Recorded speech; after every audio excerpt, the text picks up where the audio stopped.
Wat maakt het nou zo speciaal? Ik weet niet, ik vind het wel even een extra iets geven weer aan het trouwen. Wij zijn dan in 2020 getrouwd, dat is al een tijdje geleden. We gaan het aankomende zomer nog eens dunnetjes overdoen.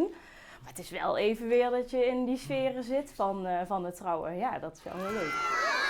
Zullen we allemaal zien? Ja?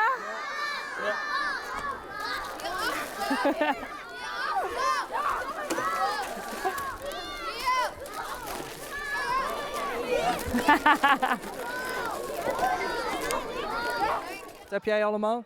Snoep en chips en mandarijntjes. Ga je het allemaal zelf opeten? Ja, Niks delen met papa en mama? wel een beetje. Grotendeels van mij. En jij? Ook wel een beetje delen hoor.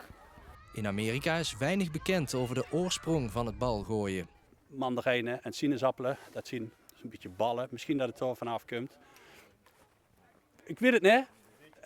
Ik deed het zelf als kind vroeger al. En ik zie nou die kleine kindjes, ze lopen nou net weg allemaal. Het allemaal door en ik zie vrolijke gezichten. Nou, Sunkeskind, is toch mooi om te doen. Ja, het is een mooie traditie dat ze het voortzetten. Nou, onze dochter is nog niet, die zal nog niet meelopen. Maar ik hoop dat het over een aantal jaar, als zij die leeftijd heeft ook nog steeds is. En dat er dan ook nog zo'n opkomst is als dat er altijd al is geweest.